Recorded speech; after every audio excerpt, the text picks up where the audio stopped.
And we win. All right, I want to welcome everybody to the July 16th, 2024 meeting. I'd like to call this meeting to order. It's 6 o'clock. If I could get approval agenda this time. So moved. Second. Second, all in favor, aye? Aye.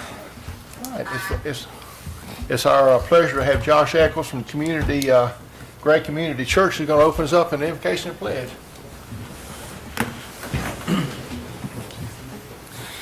Let's pray.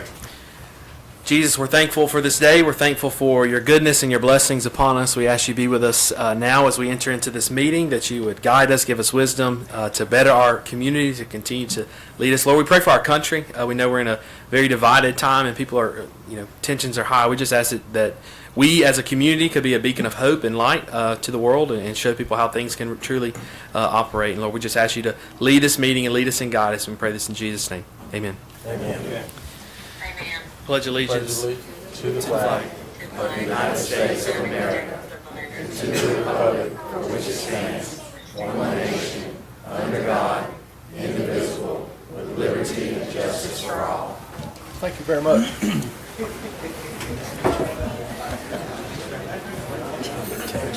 Tell her just to mute herself. What's that? All right. Tonight we've got a special recognition that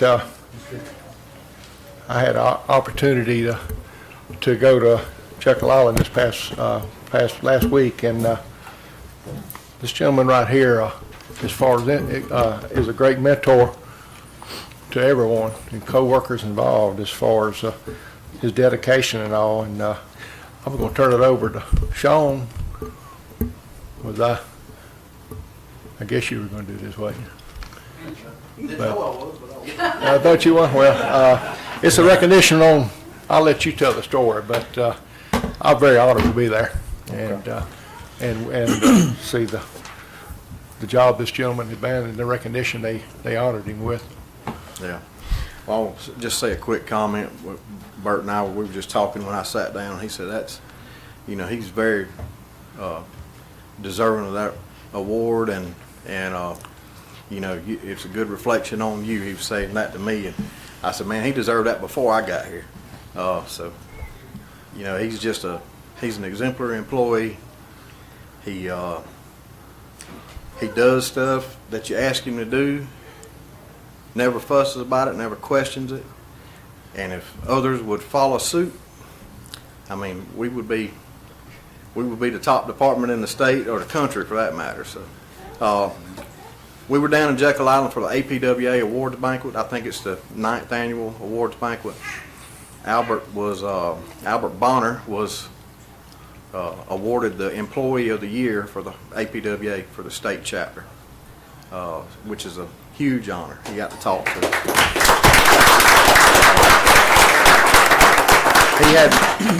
He had people doting on him down there and just, telling him congratulations and what a great honor it was to be in his presence and everything. And I'm not going to bore y'all all with the details, but it's this panel that votes on these awards, they go through the submissions and they take into account their job duties, their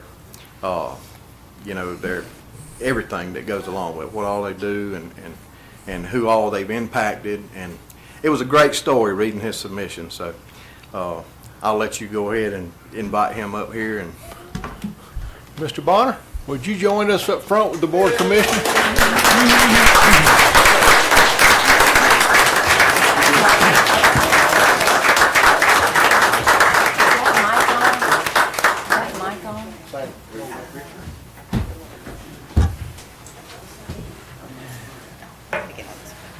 Bonner, we just want to give you this plaque. I know you got a bigger plaque there than me.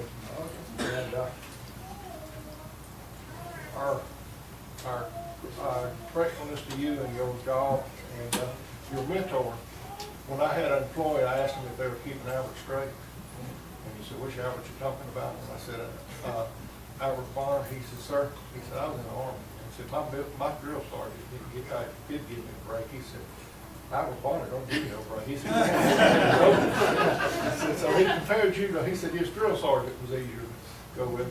But like I said, you're an example to this community and a mentor, and these young folks need to learn what it is. Give a day, work for a day pay, and you are sure you give that 110% every time. Okay. There's another little something we give.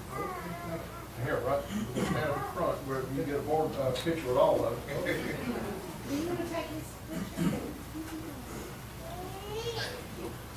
Come on, Sean, here in this thing.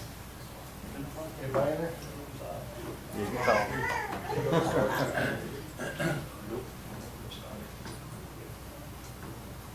All right. You see you got a lot of.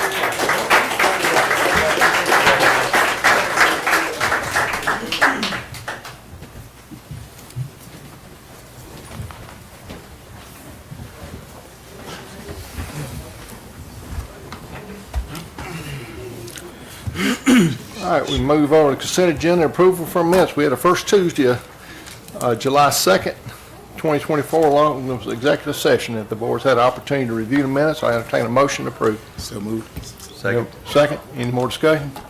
All in favor, aye? Aye. Ayes have it. Okay, we move on to visitors. Mr. Alan Woodward, you asked to come for,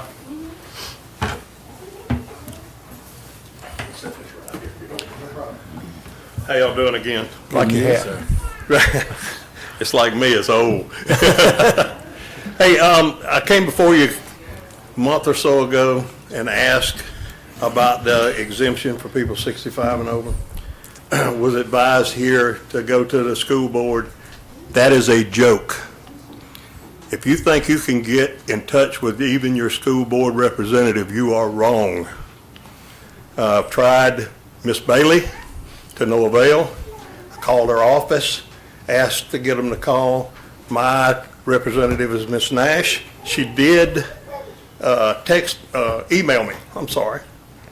But when she emailed me, her answer didn't have anything to do with the question I asked.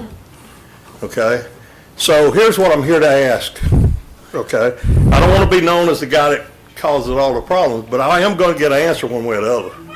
So I'd like to ask the Jones County Commission, you guys have been elected to represent us get me an answer. If it's no, I'm okay with that. I just want to know why. I mean, I can't get anybody, I have learned through this whole ordeal what people don't do. I can tell you what the tax commissioners don't do, tax assessors don't do, school board don't do, what you guys don't do. But I can't tell you what anybody does, because I ain't got that yet. So I'm asking tonight for somebody to say, I'll get you an answer. You're the only guy, only one that I've talked to. I finally got to talk to my county commissioner, Wendy, yesterday. She told me she wasn't going to be here. But nobody understands what I'm asking. I'm not asking about a homestead exemption. I'm asking about the state law that a lot of counties use, where they give people over the age of 65 a break on the school portion of the tax. That's what I want to know. If I can't get an answer from that, the only other thing I know to do is go higher. And when I say go higher, I'm going to start putting things in the paper. I did learn that $2.1 million of the budget for the school board goes to 21 people at the board office. Yeah, that's public record. Look it up on the internet. In fact, I got a list, I don't want to get into it, but I got a list of names. I can read you off what they make. Don't even begrudge them that. But I'm saying I am a taxpayer. We are taxpayers as Jones County. We deserve an answer. I've got, from Ms. Nash's email, it said that Atlanta has a lot of business and we don't. Okay. I was talking to Ms. Bowling last night and I said, you know, taxes are getting outrageous in Jones County. They're more than they are in Bibb County. And she says, jokingly, well, do you want to live in Bibb County? No, I don't. I want to live in Jones County.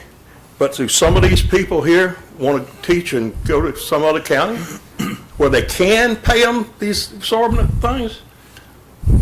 I want an answer. And I'm going to be honest and state one more thing. I was sitting in the office, in the meeting the last time I was here, and give you a little bit of background. For 45 years, I was the engineering manager for Weyerhaeuser Company, Kellogg's Foods, retired with Trojan Battery. I was the engineering and maintenance manager. Dealt with the budgets, millions of dollars, $20 million budget for Weyerhaeuser. But when we did a project, you submitted that plan. You better have your money in there because you lived by it. If you went back and said, hey, I need X amount of dollars, that was, you just about get fired.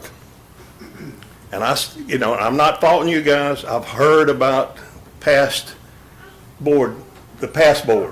In fact, I knew one of them. I'm not going to call his name, but I knew one of them. And so I do know what you guys are dealing with. But when you hand out $150,000 of their money, without even batting an eye, it may be very well spent. It may be a perfectly good reason. But when you do that, there needs to be a little more thought in it than what I saw. So to back up to my original question, can I ask to get an answer on will somebody get me an answer? Can we have an answer by the next meeting, Chairman? Sure, Jason, absolutely. you think we can have Because it this is, by then? That's all I want. If it's a no, tell me no and why. And Jason may have more insight to this. So the process to get an exemption is that you have to, so local legislation has to be introduced at the state capitol in Atlanta. Just as a practical matter, so this board would, at some point during that process, pass a resolution saying, hey, we want local legislation introduced, exempting, however much of taxes for people X number of years and older. But just kind of as a practical matter, the state representatives and state senators, they're going to be very hesitant or probably would not even entertain the idea of doing that without support from the Board of Education. And so it's almost a situation where it's you have to gain their support before it's going to move. So who will gain their support? Because I tried and I can't even talk to them. And So who can gain their support? That's what I'm asking. I know what it takes, okay? You guys have, you've given me a lot of, you gave me I never even knew about the 400,000 that one county was exempted. So you guys know some of the answers, but I can't even get them. I was told if you want to address the Board of Education, you have to get approved by the superintendent. Now, the superintendent didn't tell me that, but his secretary did. Okay? How is that? We pay taxes. We pay their salary. Okay? Why is it that it's so hard? I thought it was fairly simple, because when I asked the question about the prices, land prices going up. I know that you're going to adjust the millage rate. You probably will, okay? But I asked what I get for my taxes. That's the second time I was told about when you get 65, and I was told by one of the board members, when you get 65, you qualify for that because it's on their website.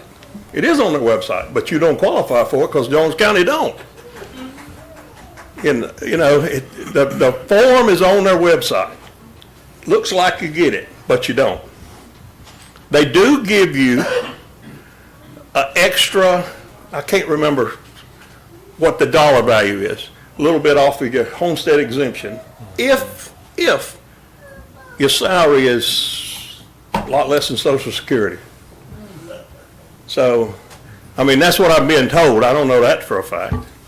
But I'm just, I feel like I've been beating my head against a wall. You can't, everybody says, oh yeah, but nobody does anything. So if I can get you guys, somebody up here, or all of you, or whatever, to tell me that you, and mean it, because I'm not going to drop it. But I want an answer. And me and my wife, we were lucky enough I put back a little bit of money, okay? I know people in Jones County who are retired, who are struggling to buy groceries that are retired at 65. Right. That's why I want to know. If you said everybody but you could do it, that'd be okay with me. But somebody's got to stand up for the rest of the people of Jones County. And unless you know about it, like I said, there's nobody that tells you anything about it. The gentleman from the tax assessor says, how do you expect us to do that? They just need to call in here. Well, they don't know to call in. So I asked him, well, why don't you just put it on the tax bill that you might be interested? You send a tax bill out, don't you? Oh yeah, we might could do that. But again, I'm beating a dead horse. I've asked a question. Can I get an answer? Next meeting, we'll have it on the agenda. I'd love to have you back because. I'll be back. We'll try our So what are very. you going to have on the agenda? Because this board in no way Right, controls that board. You Scoreboard, but can't we- make them respond, you can't make them support. I mean, they're their own elected officials. I would suggest to keep trying to get on the agenda, call the school board, make an appointment, meet with the superintendent. I'm get on- done with that. I may get an attorney if I have to. And we may sue Jones County if I have to. But I will promise you this, if I don't get an answer to something, everybody check the very next newspaper because the op-eds will be burning up. I'm going to quote facts, okay? I want to make it so hot that maybe my question ain't important, but I guarantee you they'll wish I hadn't asked it. Now, I don't mean that as a threat. I know it sounds like a threat, and it pretty much is a threat, okay? I don't want to take it that far. I want an answer. And you're right. This board can't, I can tell you at next meeting, I don't know how we can have you any further answer than we can right now. We in no way control the school board. Mr. Risner told you. well, I'm not asking you to process. control it. So and this board can't force them to get on board and agree with that. Can you talk to them? Can that somebody would pick be- up the phone and say, hey, I'm Sam Kitchens or Chris Widener or Jason Risner or Dylan Martin. Hey, can you tell me, I've got this question? Maybe you can get a hold to Ginger, Well, it's not a Bailey. question for them to answer. I mean, they need to either support that being their position or say that they don't support the reduction at a certain absolutely age. right. Right, they need to But formally, that would be, they need to formally address it in a meeting of theirs. they'd have to Right. address it in one of their meetings. But you guys are elected to represent us as citizens. I voted for some of you. I don't get to vote for all of you because you don't, right. But the law doesn't allow us to exempt anybody from a school board. I'm not asking you to Thanks. exempt Right. it. I'm asking you to get me the answer to what is it going to be a thing Jones County's going to do or is it not? If you can do that, at least that's 50% there. One question he's got that we never answered, just real quick, I mean, that portion that's on our website for the tax assessor, that was, my understanding was put into state law, went into 2000. Right. At least we can look that up and see. That's the only Right. clarification I'm trying to Right. get to, and I don't know, it's got my curiosity because I mean, I look into it and it's on the website. Yeah. Obviously, yeah, the school board's a totally different board, and, my thoughts is having clarification. I know that you guys can't come up and say we are or we're not. I'm not even asking that. But maybe you as an elected officials can approach them and maybe they'll talk to you. Because me as a citizen, that ain't happening. Because I'm not patting it on the back and talking about how good it is and believe me, I'm a firm believer in Jones County schools. We have, in my opinion, the best schools in the state. I really do. Now, my kids are all grown, but I know what they had. That's the very reason why I moved to Jones County was the school system.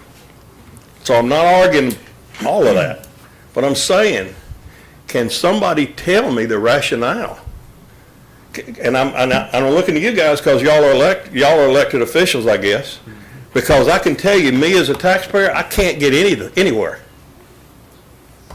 You know, and so, because I've been trying for 2 months, I think, and I'm getting nowhere. So, you know, Well, who was that said the pen's mightier than the sword? We may have to go that route. Because I'm not gonna try to get on their meeting agenda again. If I can't get them to even talk, that's a waste of time. But it's at one of their meetings that this needs to be addressed. So when you say, well, I'm not even gonna try it, that's the route The that only things route, have really. to The only go. route is But come to a that's the public meeting route just that like this. we elected these people, you guys, to do. No, not this board. This Yes, board yes. doesn't control the County school board. commissioners represent the citizens of Jones County. I am a citizen of Jones County, and I am asking for an answer. I do not, I know that this board can't do anything but maybe get me an answer. That's what I'm asking for. But the school board, the school board has a public meeting just like this, and I don't know how they operate, I really don't, never been to one of their meetings. But they also have a public meeting just like this. And that would be the place to start. We can certainly inquire as to how to get on that agenda. I can do that I'm not for sure when you. you say I want an answer, what else? They should have an open We door can do during it. the meeting, open to the public. If not, they're breaking sunshine So, law if they have okay. a meeting with closed It door. is an I'll try open meeting, myself. but you have to get permission to speak. I went once and I Yes, wasn't you have to get permitted. permission, you have to Yeah. tell them what you want, and get permission to speak. Right. So when I told them what I wanted, I never got a call back.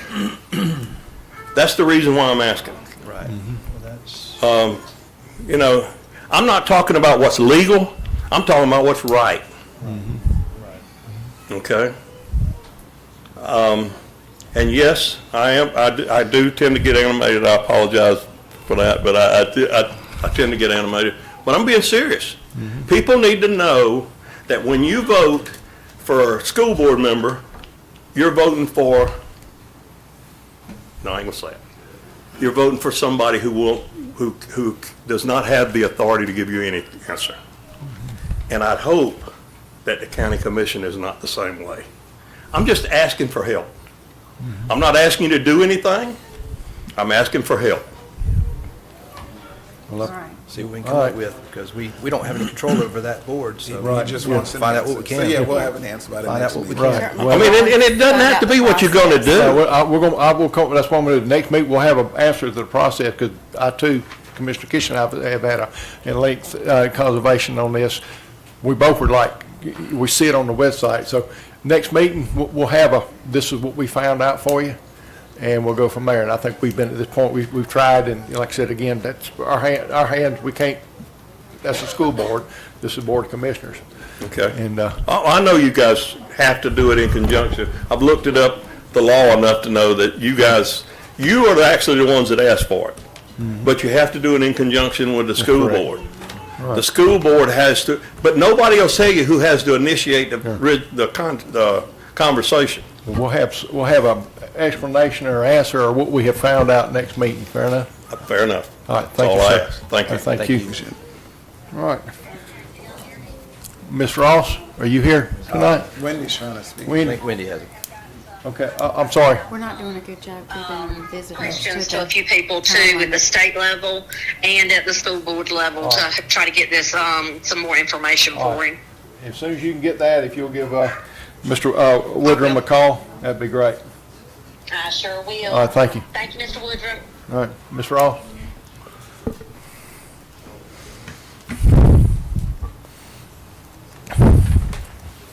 You know, Can you? My name is Sabi Ross. This is my lovely wife, Carolyn.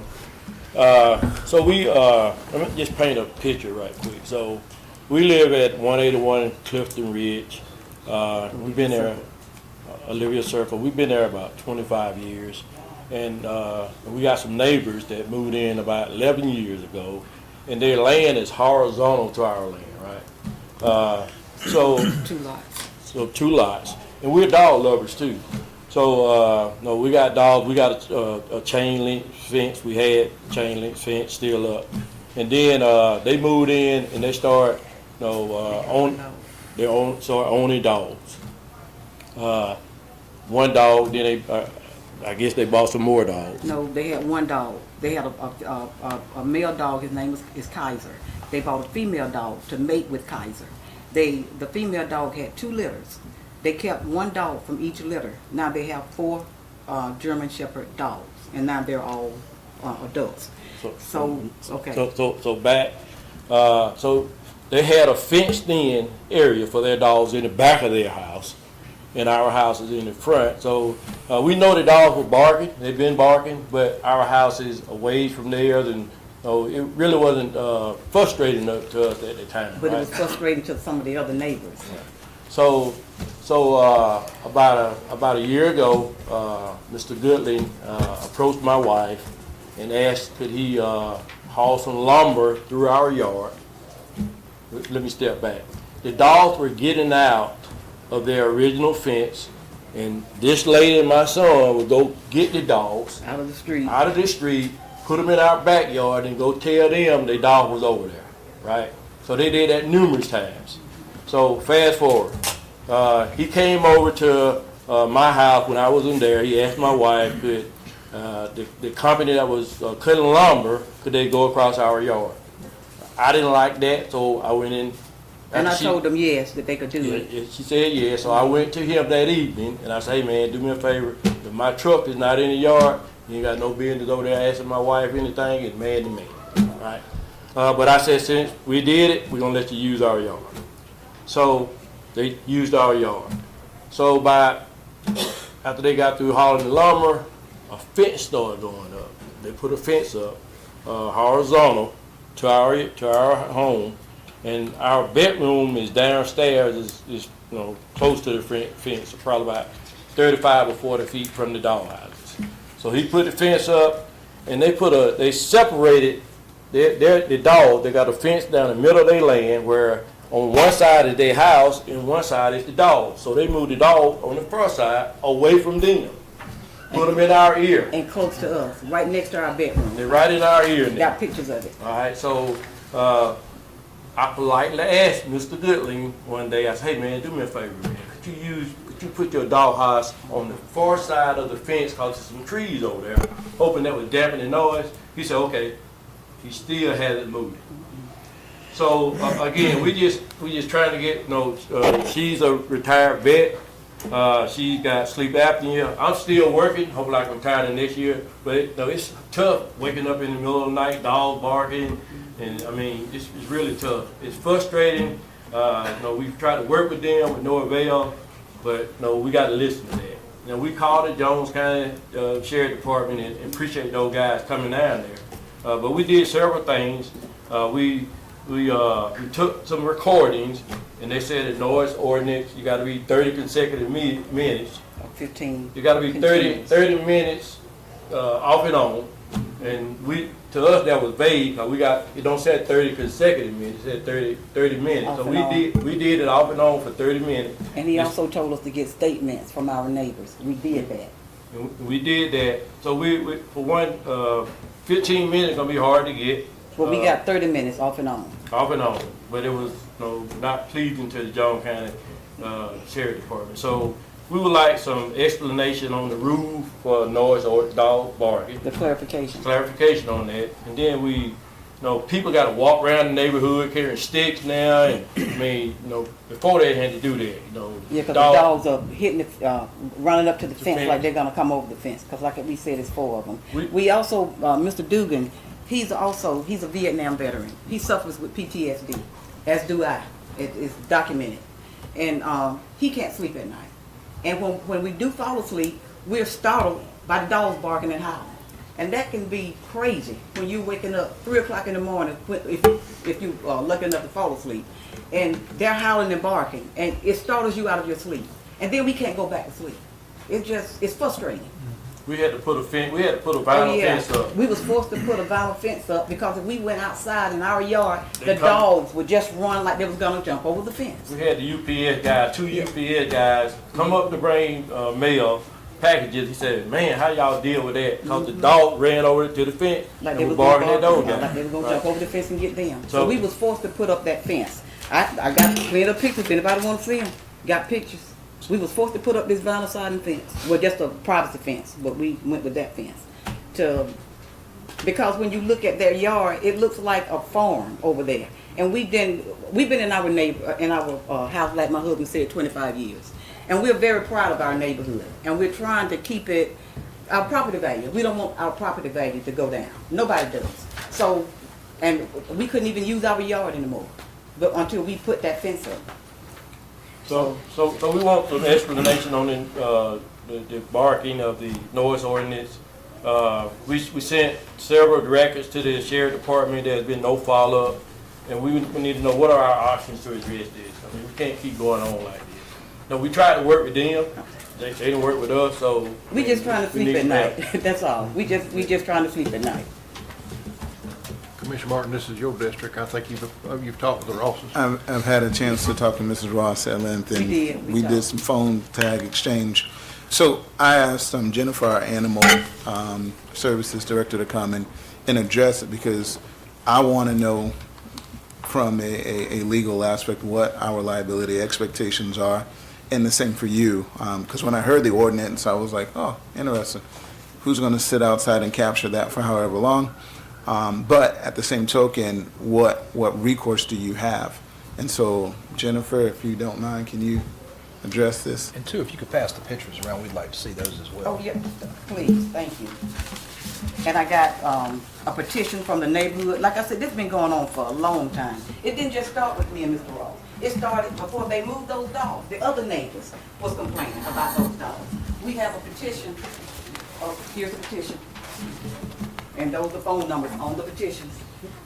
And she's going to need the mic so We everyone just can want hear. to sleep. Yeah, I'm come on. sorry. Okay, so what is the, what's the question? So they were. What's the exact question? Well, I don't know that there's an exact question. There's numerous, right? They have dogs next door to them barking. You've been out to the property. There's been complaints about it. What recourse do they have? What is our responsibility with regard to that? So as far as our county ordinance goes, unfortunately, the owners of the dogs aren't in violation of anything. My department did go out there. I personally got out of the truck, walked up to the fence. 4 of them got up, barked at me maybe 2 or 3 times, and that was it. And I stood there, I took pictures just so I could, validate the health of the animals. They had adequate water, shelter. There was no indication that they were going to hop the fence at any point given time. The longer I stood there, they just ignored me. They didn't continue to bark. So as far as our ordinance goes, what I can control, there was no violation. You went out there what time? The time of the day, Yeah. it was around noon. I'm out there at night, right? And they're howling. I mean, I'm not sure why the time frame would make a difference if I'm standing in front of Makes a big them. difference. Makes a big difference. I would assume that if, Like I said, come out our house at 2 o'clock in the morning, And you'll then, hear them. Mr. Dugan, he lives right next door to them. Can he speak as well? He lives right beside them. Sure. Mr. Dugan, you want to come and be heard? Because he can't sleep either. We could have, if that would have worked with us, it possibly could have been avoided, but he paid no attention to what we were saying, and we don't help them, so. And we understand that everybody has a right to own dogs, but therefore we have a right to have sleep at night. Peace. And get a decent night's sleep at night if you can. Because like I said, I have PTSD, I'm diagnosed with sleep apnea. It's hard for me to go to sleep anyway. And when I do fall asleep, I'm being awakened 3 or 4 o'clock in the morning with howling or just barking. I'm sorry, Mr. Dugan, he wanted to speak. I have a problem sleeping, and it was due to Vietnam, Ashore Valley, and a bunch of other cities I can't talk about. And I moved about 5-6 years ago where I'm at now, which is next door to the dog and to the dogs barking. At first, they didn't bark that long, but now I can't go to sleep. I can't go to sleep as it is, but they're making it worse. I'm up at 3 and 4 in the morning, and for a vet, that's a lot. Rockets, mortars, and those kind of things was enough. But I get back here and can't sleep, and I got PTSD. Just because the government pay for it doesn't mean that everything is okay, because it's not. It's the human factor. We know there are laws, but come on, man, we up and, we mature people and we need our sleep, and hey, them dogs barking half the night, not gonna cut it. And if they would just put them up at night, put them in the house, put them in the garage, something. Or put them back close to their house where they're out of our ear. But that's the one you know, give it up. Oh, then they'll be closer to Mr. Duke. The special forces, I got things I can do. Sorry about that. So, like we talked about over the phone, it sounded like neighbor relationships going bad, and this is retaliation for something, and I don't know if it was the experience that they had or whatever, but for them, yeah, but for them to move their dogs closer to you, I mean, that's kind of obvious. Right. I don't know, again, from an ordinance perspective, there's nothing we can do. What about a legal perspective? So legal, So you would want to seek the advice. I can't give you Okay. individual legal advice, but there are code sections, and an attorney can go through each one to see what best one may fit your situation, if any at all. But there's like interference with public peace, disturbing the tranquility, disorderly conduct. There's several And we code were supposed to put that sections. fence up, 'cause we're gonna sue for that fence. We was supposed to put that fence on. But there are several code sections that perhaps, I'm not saying yes or no, that you all could look into as a civil suit to address your issues. And that could be, one of the remedies could be in some way at nighttime to, like you said, put the dogs up or Yeah, put 'em in the something. That would be up to the judge. Put 'em in the garage. You know. Bark in the garage instead Yeah. of waking us up. Yeah, let it wake them up. Yeah, exactly, exactly. But definitely seek the advice of counsel, because there's certainly potentially civil claims Okay, so such as that. Yeah. All right, so we need to come to the magistrate court, to the You could go civil to court. magistrate court. It may be something that you can pursue yourself. Start They're, I to get mean, an attorney first. they do tend to be very helpful. Right. Okay. I think Okay. you need all your paperwork back now. Not yet, yes. Thank y'all for hearing us. Hey, thank you. Like I said, welcome anytime. Here's your, I wish we could sit Sir. there and say, we can fix this, but, What about did we get a clarification on the ordinance? The 5 minutes, the 15 minutes, the 30 minutes? What is the rule for this? Yeah. and it's, Okay, and we looked at it, but Can you then, cite it? I mean, what it say on the website? it's 15 minutes without interruption. I mean, just for 15 minutes. exactly. Or, The 30 minutes meaning what? or 30 minutes, and it's got to be a 30-minute consecutive recording. It can't be like, oh, I'm gonna catch 2 minutes It don't say that in the now. ordinance, though. It Well, says it's 30 in a minutes. I minute. mean, a 30-minute recording or a 30-minute evidence is not, I'm gonna take 2 minutes here, and Okay. 12 hours later, I'm gonna take 2 minutes, and then I'm gonna take 2 So minutes. But if, 15 minutes continuously. I got you. yeah, or 30 or a 30-minute segment of time where they bark Consecutive. They bark for 3 consistently minutes, on and stop, 3 off minutes, stop. intermittently 30 for the entire 30 minutes. Yes. all right. Okay, then we did that. And Okay, thank y'all. Thank you Yes, very ma'am. much. Jeffrey, thank you for coming in. thank you. Y'all have a good evening. You All too. right. All right, new business tonight. We've got long-term rental of the Knox Center. Mr. Nichols, we got you. Again, we appreciate you coming tonight and opening up our meeting. You're welcome anytime, just letting you know. Anytime you need me, just call. My name is Josh Eccles, one of the pastors at Gray Community Church. If you don't know who Gray Community Church is, we started in meeting in the skating rink in January of 2023. Yeah, 2023. And we run a little over 200 people on Sundays in the skating rink. If you've been in there, we set up the entire thing. I think Joel's enjoyed having us there. He's actually here tonight, so I might be speaking for you, but I think he's enjoyed having us there.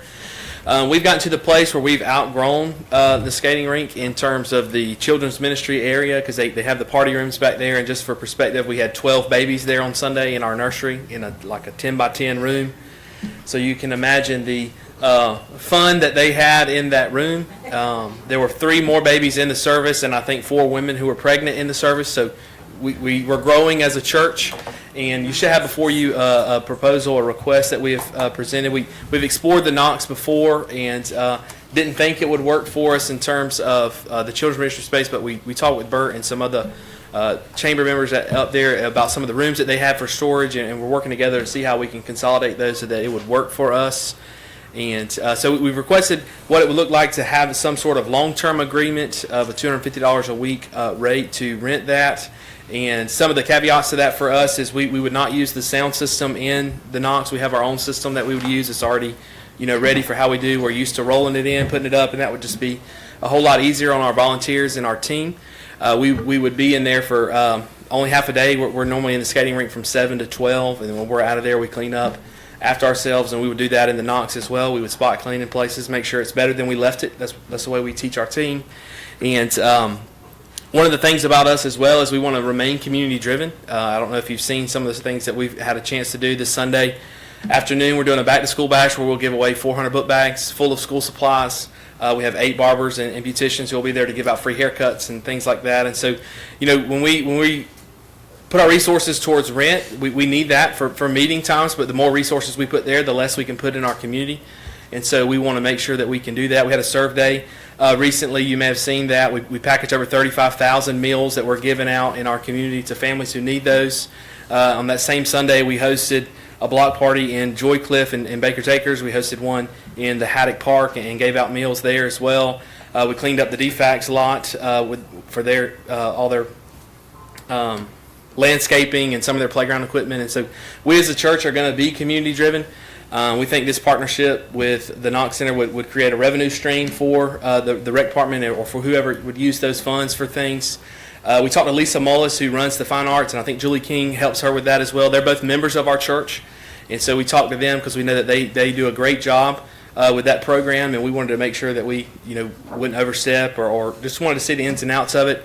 And they're willing to work with us on that. I think they have 3 shows a year, and so we know that we'd have to find something to do on those Sundays. And so we think it'd be a great opportunity. We think it'd be a great consistent revenue stream for the county to use for improvements. Miss Lisa was telling us that she would love to have some new curtains in there. I don't know if she's presented that, but the revenue that would come from this would probably cover all of that cost. And so again, we would use our own stuff. We wouldn't use the sound system in there, so they wouldn't have to worry about that. We would spot clean. We'd not be there a full day. And one thing, we would also be willing to pay a quarter in advance to register or to reserve our space. We as a church, we're growing. We're excited. This gives us an opportunity. It probably doubles our capacity as a church. We've tried when we couldn't fit the Knox the first time. We didn't think it would work. We went to 2 services at the skating rink, which. From when we started in January to where we are now, we've had 100% growth, and I'm not naive enough to think that we'll continue to see 100% growth every year, but if it happens, it happens. We're going to continue to be community-driven as a church, and so I just want to present that, see some thoughts, or if that would be possible to set up a long-term rental agreement and a rate for that we could use the Knox on Sundays for our worship services. Bert, could you, the board's got any questions for you? I met with Josh about. Yeah, come over here. We got people at home watching. I met with Josh about this last week or the week before last. I would be for it. Right now, we're getting no revenue at the Knox Center, and this would be a good chunk every month that could be used for various things.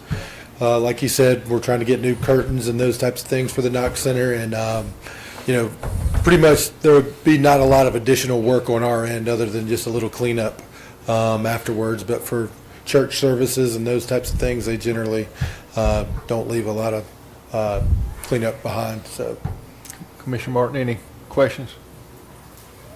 I saw you appreciate- smile. That's why I started with you. I'm smiling because the irony of this is I came here 11 years ago to a board to request long-term rental for my church. And that's how I got elected, because they said no. Yeah, they said no. I would say yes. So they said no, and I'm here. So I'm saying yes, so you don't replace me. God works in mysterious ways. Commissioner Wood? I don't know. Commissioner Vaughn, you Ladies first. ladies first. Yeah, I talked at length with Josh about the church service there, and I've actually attended a few services also, and it's a great community group of people.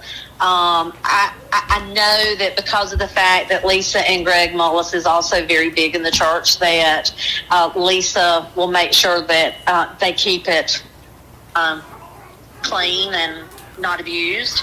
And so I'm all for a long-term rental for them.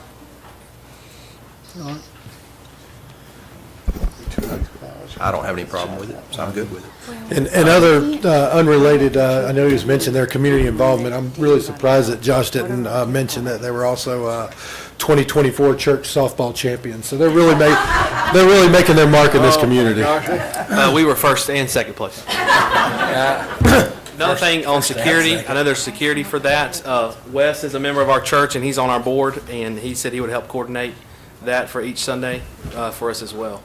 So, Bert, what's the current rental rate for use of that facility? Right now, it would be, if someone wanted to rent it on a one-time basis, it would be $450 for one day. The whole day? Yeah. So a half a day is 200? $225. We don't really have right now, that facility, we only rent by the day. So, That's probably why it's not rented. So if you adjusted the lease to half a day, it fits into their budget, and that probably solves our potential Yeah, I problem. mean, it has to be, we're gonna have to be consistent. Yeah. If somebody else wants to rent it for half a day for that price, it's gonna have to be consistent as far as across the board. well, I do say, What I would do offer like to- the idea of it being longer term because it is easier on our part to do a longer term lease because every time we have a short term rental, you have to do pre-meetings and show them around where everything is. We wouldn't have, there's not as much work into it for us, being that it's multiple days. So as far as giving them some kind of break for doing a long-term agreement, it would make sense on our end for what we're having to put into it. So here's my motion. On a motion to allow a half-day rental for the long-term use of 1 year at half the price, is that 200? That'd be $225. So it's 450 for the day? Yeah. Okay, 225. Providing that they do everything that he said that they were going to do. That's, okay, the And motion. so is it only on Sundays, or you all have Wednesday services? Just Sundays. All right. Oh, we got a motion. We have a second? I second it. Second, discussion? Yeah, full discussion, Chairman.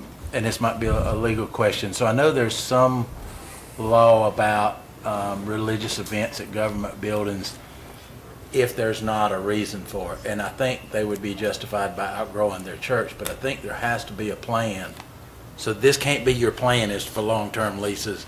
I So you hope do not. have a plan. Yeah, no, we do, and this is why we did 12 months. Moving is difficult to do as a church anyway. You know, it's hard for us to even think about leaving Great Skate. We've got a great team that sets up there. But when you move, it's really you're restarting in some aspects. So we would stay there at least a year, and our goal is to have our own facility. We've talked to some churches about what it would look like to merge, or we've talked to some developers about renovating a space. That's a 2-year process, unless the Lord just hands us $1 million or something like that, because we all know how much things cost. So it would not be a permanent solution because it doesn't meet all of our needs, long term as a church. I was not aware this agenda item was for church purposes, so if you want me to check into that just to make sure, or make the motion contingent upon it. I personally would There not not. being a problem with it legally. Yeah, I personally would be okay with the motion because our church used to rent from the government center for 6 months. I was trying to go longer. So I know that And it may precedence be has happened. fine, I'm Yeah. just saying, if Sam's come across something in the past, I've not looked at that yet. So basically, the law was set up so that government didn't allow churches to move into government buildings, so Right. the church and state separation. Yeah, So- and 12 months is, Right. Period. But I think the only requirements were, you had to have a reason to move into the building for rent, and then you had to have a plan to move out. And those were very, very vague. So I think him saying he got a plan to move out and he's outgrowing the one he's And the lease in. ends in a year. Yeah. That's Okay. it's a temporary plan, not a permanent plan. Any more discussion? Commissioner Vaughn, I heard you. Any more discussion? I was listening to everything too, so All right, it's I ti- don't know if we was fixing a vote. all right. All in favor, aye? Aye. Ayes have it. Welcome. Thank you. Thank you. Ms. Parker, skate park. Ms. Parker?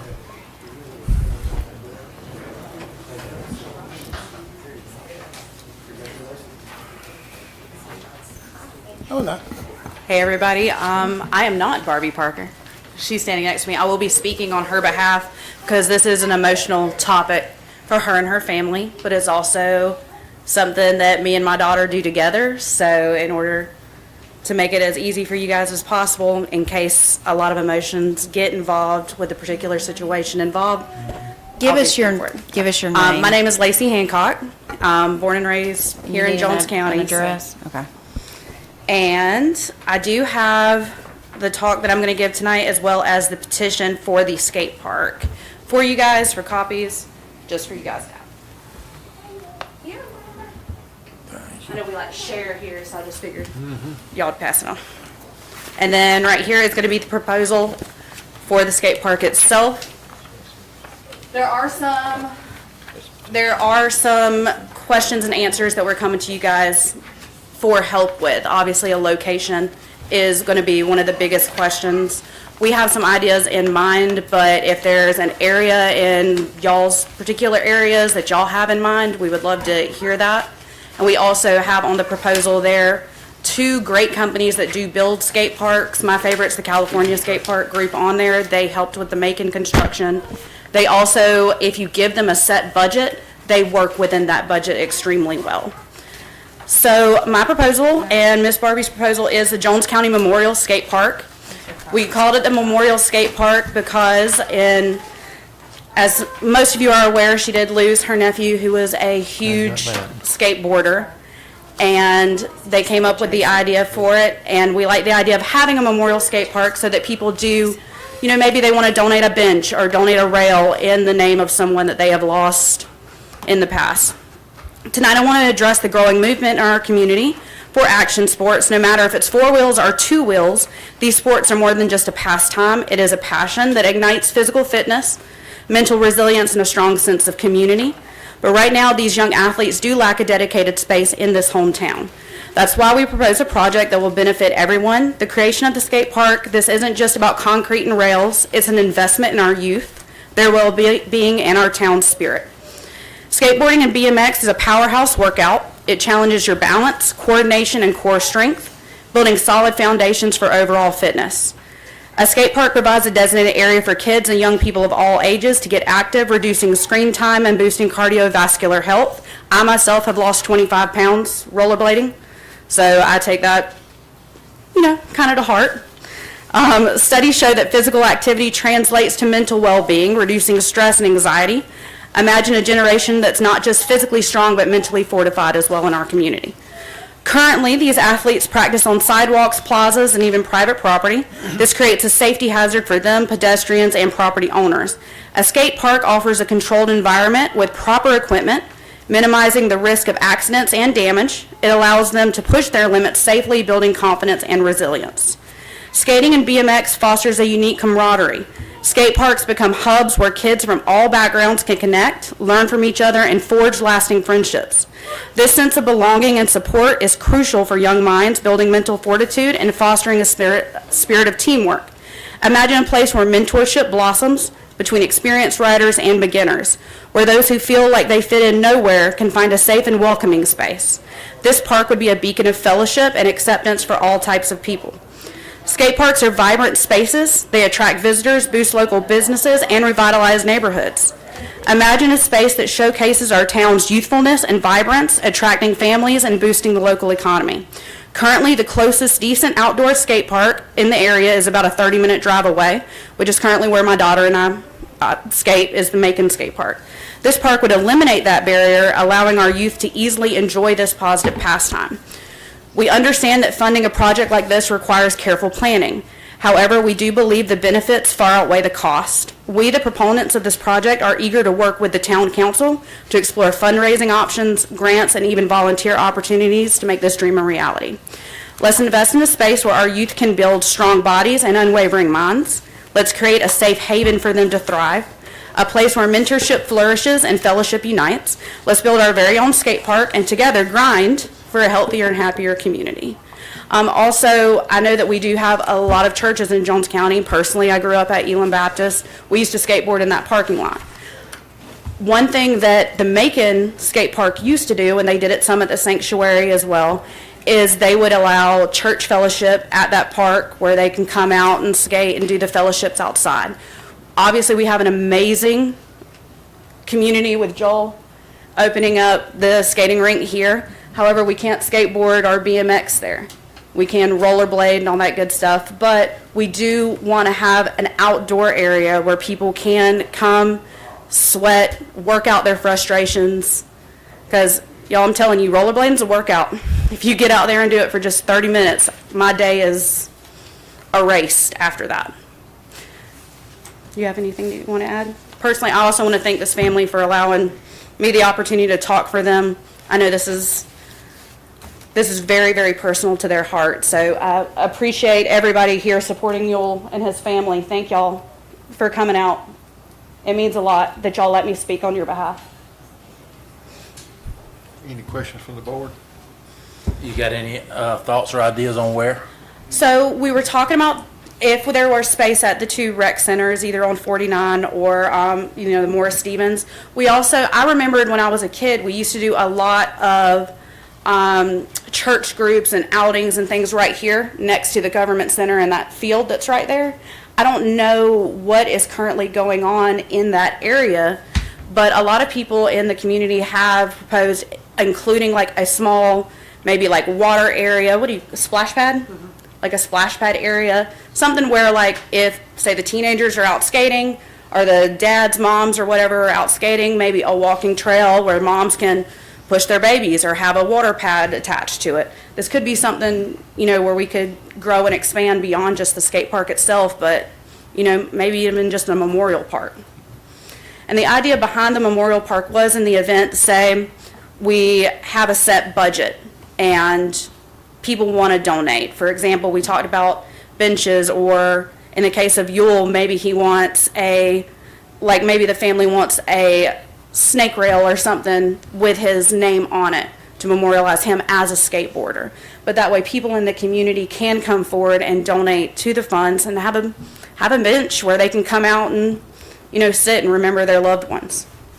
Well, those are all, I speak on a little bit of experience from working with parks and beautification for so many years. And I was a part of building the skate park in Macon, and Tony Hawk was involved with it and all that. It's really cool. I've spoke about that, and my thoughts would have been the same thing, either probably 18 or here. My concern with here would be the amount of water and sewer that we'd have for the infrastructure if we wanted to expand. We could probably, not a problem for the skate park, but if we start talking splash pads and tracks and restroom facilities and that kind of stuff, then you start looking at more infrastructure that we may not have here, which would just cause the cost to go up. I want to be real clear, first of all, saying I supported 100% that we put something like this in the community. But I have to say, and we've talked about this at this board, that's why with the Inclusive Playground we had so much sponsorship and so much community support that it wasn't a burden on the taxpayers or the commission out of the general fund, because I think everybody on this board will agree we've started a lot of projects that we hadn't finished. And I think we would have a problem starting another one if we didn't finish something. So when y'all say you come with a plan, signatures, and backing, that's very refreshing to hear, that, because that's going to be huge. Thank you. Also, one of our state senators has contacted me and said whatever, if I could find out if it got approved and I could find out if it would be a state park or Parks and Recreation, he would make sure that everything that could be applied for would be applied for, and we would have everything we needed. And the initial idea that I had when we first actually started, this is actually our first time meeting face to face, believe it or not, but was here at the government center location for the skate park. One being security. I bring my daughter here. We go to the dog park. It's an open area. It's easy to light up and have lights, and I know that that's going to be very important to parents in the community that say my 15-year-old daughter goes skating. We live right up the road to make sure that they're going to be safe and secured. And that's, a paramount concern with any parent, especially in Jones County, because our community is so safe. So that is why originally that was the idea. And then when people started mentioning the splash pads and things like that, we thought that that was an excellent idea as well. And that's where we came into the concept of the rec centers. Commissioner Wood? I think it's a great idea, and I support it, but it's like Sam says, and I'll echo what he said, we have so many projects, several boards back that were started, and we're trying to work and fund those projects to finish them. I think it's going to be a fundraising item for the group, and then locating a space and seeing what state funds are available or grants, and then move forward. Exactly. Commissioner Kitchen, you hit it just perfect. That inclusive playground was started just like this conversation we're having here. And it blossomed to where you see what we've got now there, and that it's great when you can have a community that come together and put something together. And again, I'm all for it. Again, we've got a lot of projects that this board inherited that we're trying to finish, but with y'all's plan, I think it's definitely got a great future for it. Bert, have you researched what a park would cost to build? Yes, I mean, there's different levels, you could spend $1 million on a skate park if you wanted to, but Easily. you can get into the space probably for between 200 and 300 and get something that you could be pretty proud of. The educator in me is always a fan of kids. So regardless of projects, where they are, where they haven't finished, I'm a fan of putting kids in a safe place to play and grow. $200,000 is a small price to pay. I'm not saying that we just throw money around, contrary to popular beliefs. But when we look at our budget, the scale of things, to keep a kid safe, that's a small price. To keep a kid encouraged and empowered, that's a small price to pay. I'd rather have a skateboard park than sheriff's cars, but that's me, and everybody else might feel a little differently. Because I'm a fan of not having a pipeline to prison, but a pipeline to some other opportunities, and that's more important to me. So I like the fundraising idea. I think Bert should put it in the budget, and let's see what happens. Talk to your state buddy, and let's see what we can do. And one thing that, and one thing that I can say, we've spoken to a lot of the people that were involved in the Macon Skate Park. And one thing that they mentioned was, with this being a smaller skate park, you can build an amazing skate park for beginners or advanced skaters without going into a crazy budget. One thing that one of the skaters that goes to the skate park all the time mentioned, Jones County you don't necessarily have to have a bowl. A lot of people think that with a skate park that you need to have the deep bowl. If you have a large amount of ramps and rails and ledges, that is enough fun for any skater of any advanced level without necessarily having to have the bowl, because at that point you would be looking at possibly a drainage issue and making sure. I know my boyfriend personally has gone down into the bowl at the Macon Skate Park and had to clean leaves and stuff out of it so it didn't turn into a swimming pool. So that is something that can cut the cost of a skate park, and two, hopefully help with any sort of drainage issues that could come around. And I just saw a rough number. It was like $50 a square foot in a 3,000 square foot skate park. I don't know what that looks like in Bibb County. I don't know the size of that park, but 3,000 square feet for skating seems like a lot of space at 150,000 to 200K. So There's a new hobby for you. I skateboarded a long time ago, sir. I just came out of a cast from a rollerblade, and the only thing I can say is, even though I did break my arm doing it, that was my own fault. I didn't wear my elbow pads. It was my absolute own fault getting back on it as soon as it happened and jumping back on it at 35. It is truly something that Oh, you're young. that anybody. I feel much older. No, I know some of y'all have seen me grow up, but I sure have. I said, wow. but it's something that I was telling Barbie about. It's freeing when you're out there and you have the wind in your hair and the breeze. It's an adrenaline rush. Instead of you jumping off a building or something like that, you can come and grind a rail. And it's also a bonding opportunity. It's something that my daughter and I can do together. It's something that my boyfriend has personally seen. He worked at the sanctuary where he has mentored young people that would have been out on the streets in Bibb County, but instead of hitting the streets in Bibb County, they're coming to the skate park and meeting with good mentorships and fellowshipping with people that are like-minded. So I really appreciate you guys' support in this. Oh, great. Thank y'all. Thank y'all so much. All right. Thank you. All right, thank you.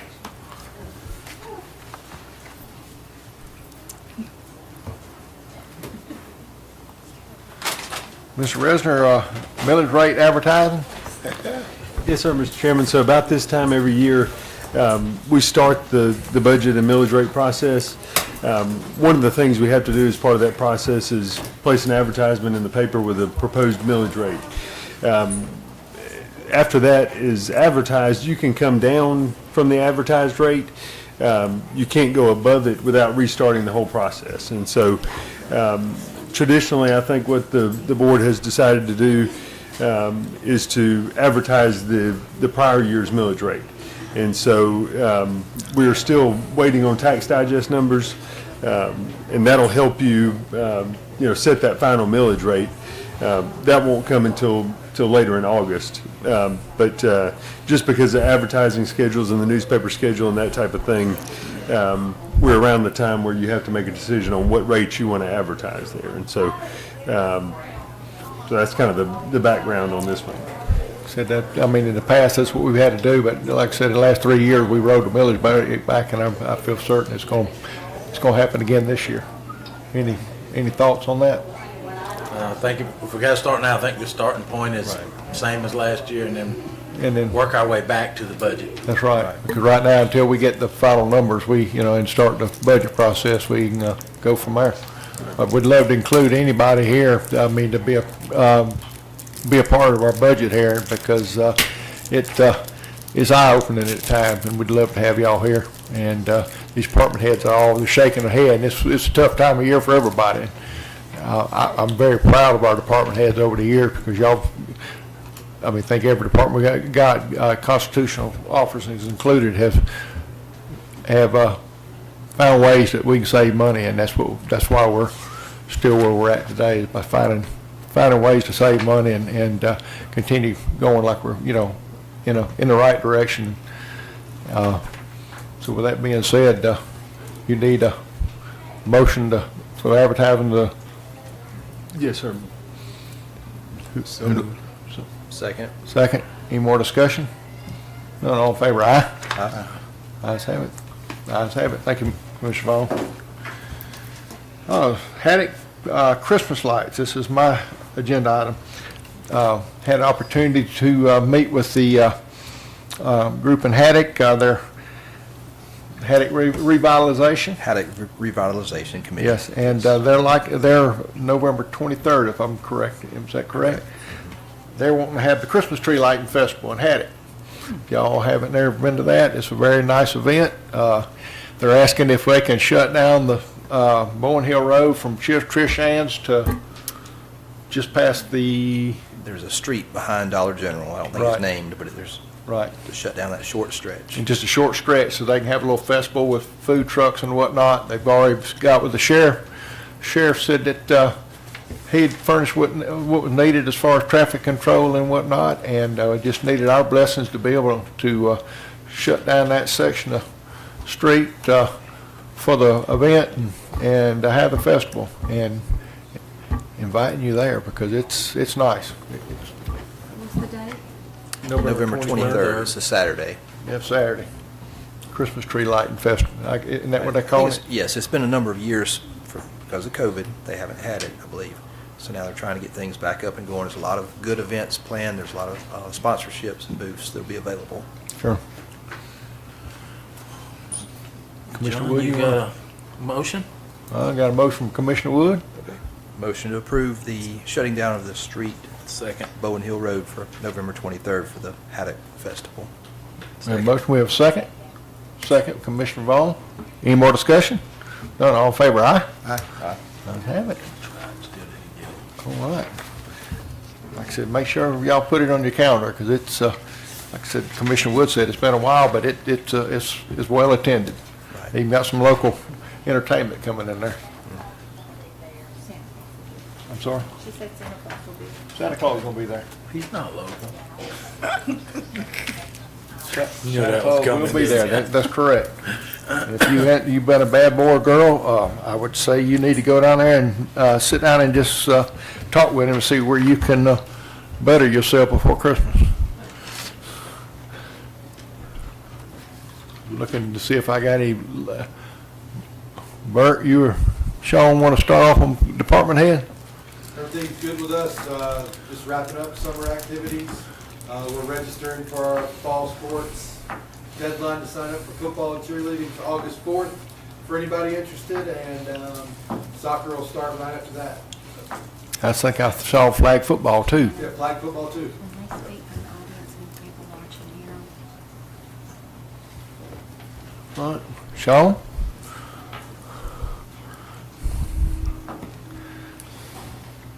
Come up here, and I just want to tell the board from the bottom of my heart, I appreciate the recognition for Albert.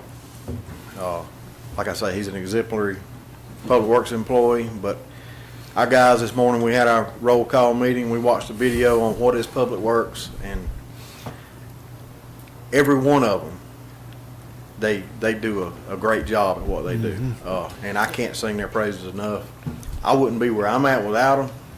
And like I said, Albert deserved this award long before I ever got here. So I appreciate y'all recognizing him and just making a big deal out of it, because it is a big deal. He's very humble. I mean, very humble. Yes, sir. Chairman, I will say, most people don't know that the state of Georgia has more counties than the state of Florida. 159 counties in Georgia. That's more than most states in this country for counties. And every county has pretty big public works departments. So you look at how many applicants there were for this statewide award. I've been to several of the APWA award ceremonies, and it is they go through a lot of applicants, and so he's well deserving of that. They look at all the things that are done through public works, and he's well deserving of it. I'd like to just add this, Sean. You mentioned long overdue. Without department heads, we won't know when to celebrate or how to celebrate. So look into your organization, and I would encourage other department heads to do the same, so we can start making that recognition, more frequently, and figure out how we celebrate our employees, because that's huge. I know there's some that happen during the appreciation dinner, but it'd be kind of cool to kind of have that employee of the year by department, and then maybe we do an overall, internally for support and morale. Right. It's a good idea. Good idea. Well, we thank you. Thank y'all. Make sure I don't miss nobody. Mr. Resner, I think you're next up. Yeah.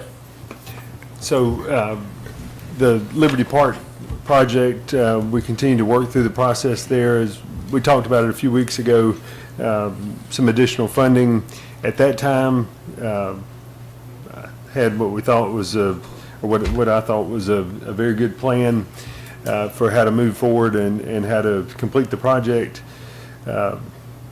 A retired colonel told me many years ago that no battle plan survives the first contact with the enemy. And so kind of run into that. And so having to change course a bit on that, we were looking to go through a state contract process and actually work through that whole process, a statewide contract through DOAS. The pricing that we got back from that was, one, it was far more than what they told us early in the process, and then two, it was just absurd overall. And so that's not a route that we're going to take. The plan that we've developed now is the revised plan, I guess, is to take the three remaining elements we have there, which is the pavilion, a bathroom slash storage building, and the walking path, and we'll get pricing on those three elements separately. And so as long as none of them are over $100,000, we don't run into the state public works construction law. And then, so we're starting to get those prices. I'll come back to this board and ask you all to waive the competitive bidding requirement. It'll be over 25,000, but under 100,000 for each of those elements. So if you are so inclined to waive that competitive bidding process and just go with the 3 quotes, that'll save us the 30 days that it takes to bid out the project. We're still working with DNR to get an extension out to the end of the year. Right now, we're at September 30th, and so we'll continue to work with them to get those additional months there to complete it. But that's kind of our new plan. And I don't think I have anything for you to act on at this point, but just provide that in the way of an update. You know, initially, I was okay with waiving it. And in terms of a timeline, where are we now from that first point of knowing that, oops, we don't have enough funds and we couldn't do it? How far are we away from that? So probably 2 months ago, I guess, they told me that they were estimating the price would be about $300,000. And they said, do you want to proceed? And I said, well, no, we don't have that much. So that's when, came to you, I guess, a month ago, and asked for the additional funding. On Friday, so after I got the additional funding, I went to Gordian, who kind of coordinates this process for the state, and I said, okay, I've talked with the board. They awarded additional funding, so go ahead and finalize the pricing. Give me all the nitty-gritty details, and send us that in the way of a contract. So that came through on Friday morning, and it was not 300,000. It was 571,000. So it was almost twice what they had originally indicated, and so that really caused us to kind of revisit this and try to come up with a new game plan. Yeah. I'm at a point now where I kind of want to see a bid for some more competitive, hopefully more competitive pricing. If there was some other reason, like we were bumping up against a deadline that, state funding was going to evaporate or something like that, I'd be more concerned. I mean, that's a possibility. What's that deadline? So, as of today, it's September 30th. What they told us earlier today is that they'll work with us to get an extension to the end of the year. But yeah, we're right up against it right now. And it was, I'll be honest with you, I mean, I looked at the numbers and all, and it when they upped it to another 271,000, the 300 was already absurd. And now we're at double that. Reaching out to area contractors around here, I mean, just looking at the numbers. Obviously, I can't do it, but I'm just shaking my head. I said, we can do this all day long for a lot less than 300. And in-house on some of the stuff, Sean's already done the gray work, so it's just a matter like of the concrete work, setting up the forms and pouring the sidewalks. And I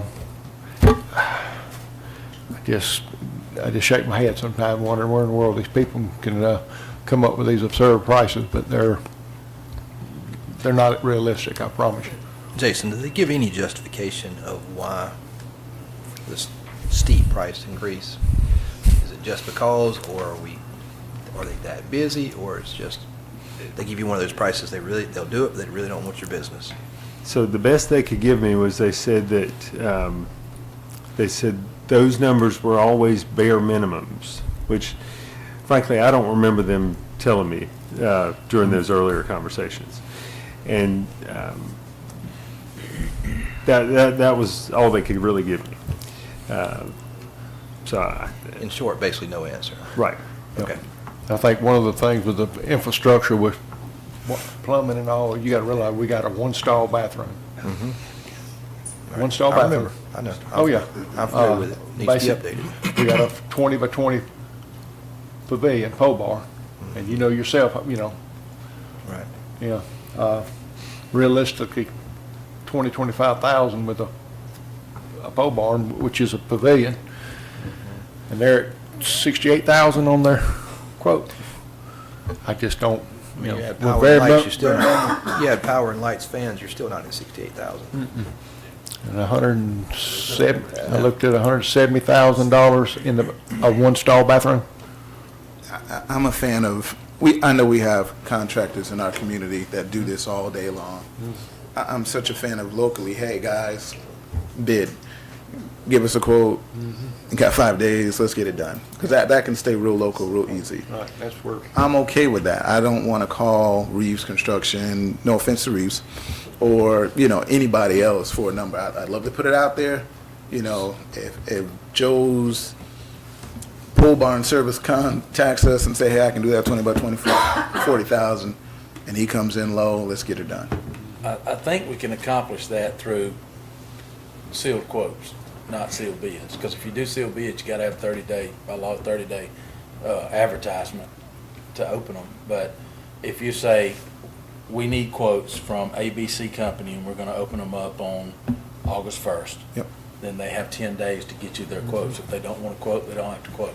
And then we look at it. I 100% agree. I told Jason from the beginning, I've been approached by this company for many, many years, and I've always argued, how can a company from 150 miles away bring in nationwide contractors at set rates and do it cheaper than your local guys can do it?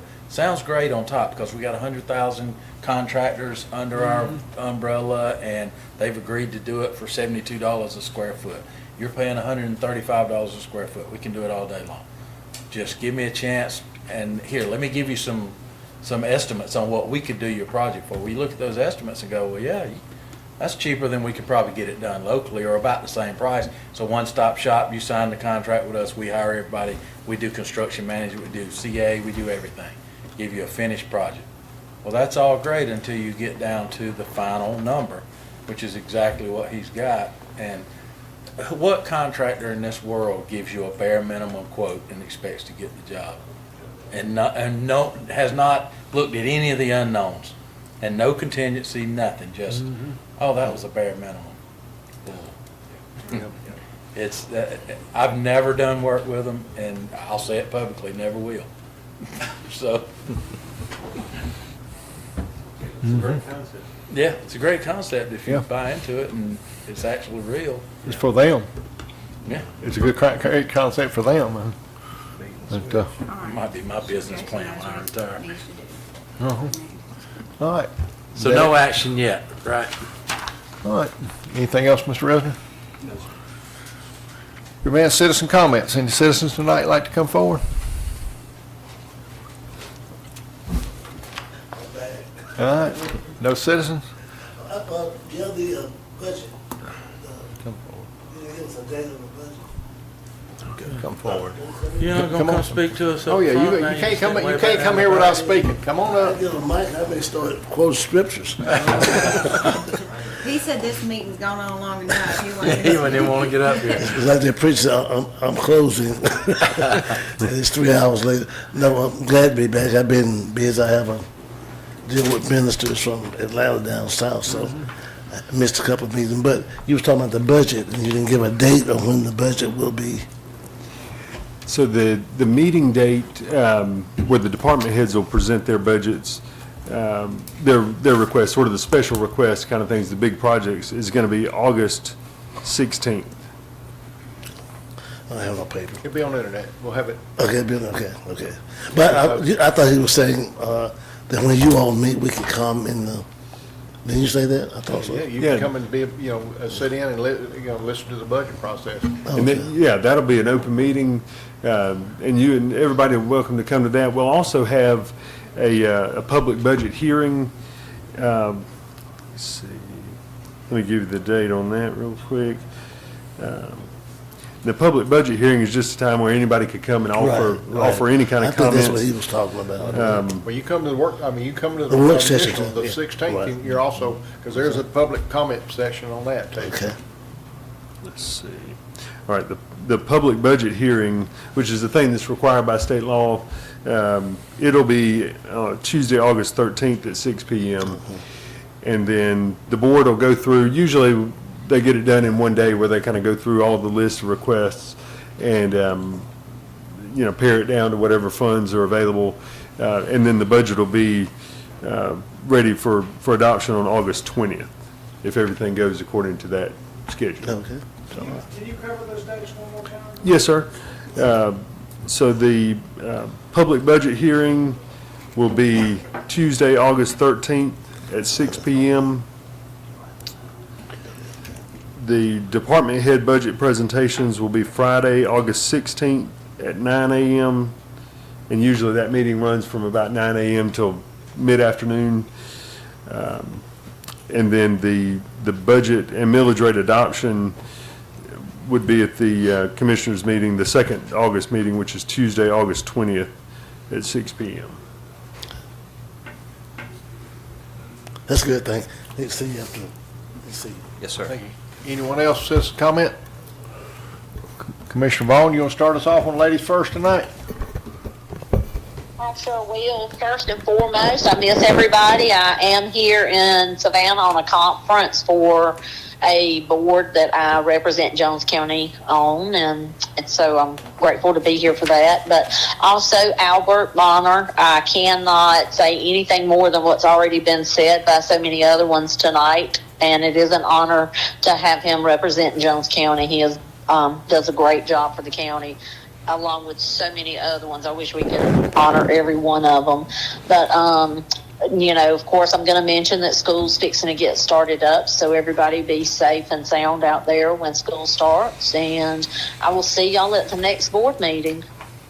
All right, thank you, Commissioner Vaughn. Commissioner Martin? I'm excited about the budget process coming up. Hopefully, once we set the millage rate and we know exactly where the numbers are going to be, how we fund next year's operations is keenly important, not just for general county operations, but for special projects, whether it's a skate park or a pad. I think all of those things that are value add. So when someone does come up and say, hey, what do we get for our taxes? It's not just, maybe you get your road done or maybe you get your trash receptacle, but there's some amenities in the county that everyone can benefit from, and I think we're getting closer to that. So looking forward to that. All right. Commissioner Wood? Yes, I'll echo what Daylon said. I'm looking forward to getting this budget underway and wrapped up.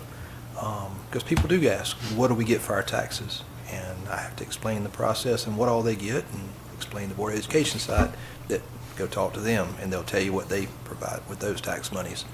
I do look forward to lowering the millage rate if we can, and I do look forward to that because I think there's some wiggle room there, like we've done in the past, and because people do need relief.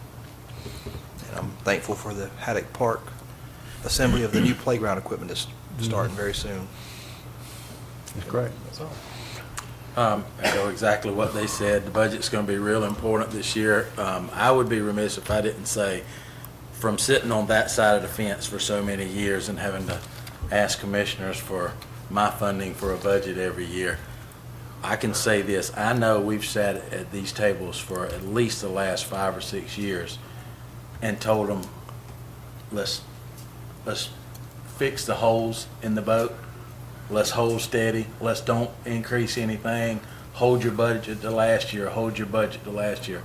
I don't know how any of us can think that our budgets at home have not stayed the same the last 5 years. Mm-hmm. So what they're doing with what we've given them the last 5 years is just shy of remarkable. I mean, they are, I would probably be shocked if we don't get some requests this year, whether it's equipment, whether it's upgrades to facilities, whether it's upgrades to fields and parks and stuff that we already own, because they've had to do the same thing. If you got a $10,000 budget 5 years ago and you still have $10,000 in that budget that you're operating, you're doing less. You're not doing the same thing with less money. You're doing less with the same money. So it's that's going to be, I think, you got to pay the piper sometime. We've talked about this. You can't keep saying we're sticking with what we got and we're not going to raise taxes. And I'm not saying anybody wants to raise taxes. I'm just saying we gotta pay the piper at some time because we've been not given increases in any department other than the salaried promises that we made. And I hope we'll continue to keep that promise to them. We've made it as a board, and I think we should. But I want everybody to be cautious that we're gonna probably get some requests that we've put off for quite a few years. Well, there's some requests we're getting from the state that we can't control, and I'm having a hard time with that, but, we have to do what the state says on some of these, and that's what's, like I said, hats off to all our department heads, because when and there's not one that doesn't go unnoticed as far as what y'all have done over the years to operate. And it's, sitting in this seat, it's hard, because you're sitting there being like, what, we had a $250,000 increase in health insurance this year. Where's that money come from? You just, every time we turn around, we, just like everybody else, cost of living's going up, with cost of operation going up, and I just keep saying, when's it gonna stop? And I gotta mention, you said that, Chairman, made me think about something, and a lot of people don't know it, but we watch our mod rates, we watch our accidents, we have wellness programs that we promote, Shannon and promote every year. We have more people involved in trying to get healthier and get better so that we spend less on doctor's appointments and this kind of stuff. We do all the things that we can do. We have everybody that we partner with telling us, you're doing an amazing job, you're doing an amazing job. The fact that we only went up $250,000 is remarkable, because everybody knows that healthcare rates have gone sky high over since the pandemic, and just like everything else. And it is where we're at and what we're seeing. So I think that was great that we were looking at some other rates we were looking at that were above $1 million increase, and so I think it was a good deal that we only went up to it. And that sounds sad. Small price to pay. But The first number I got was $500,000, and we're working on it, and I'm like, all I can do is sit back there and hold my chest like $500,000. Well, it started at $1 million. I'm going, it can't, because every year it's something different, but, well, if I could get a motion to go to executive session for real estate and personnel. So Both moved. real quick. second. Second, all in favor, aye? Aye. Thank you. Thank you, everybody, for coming.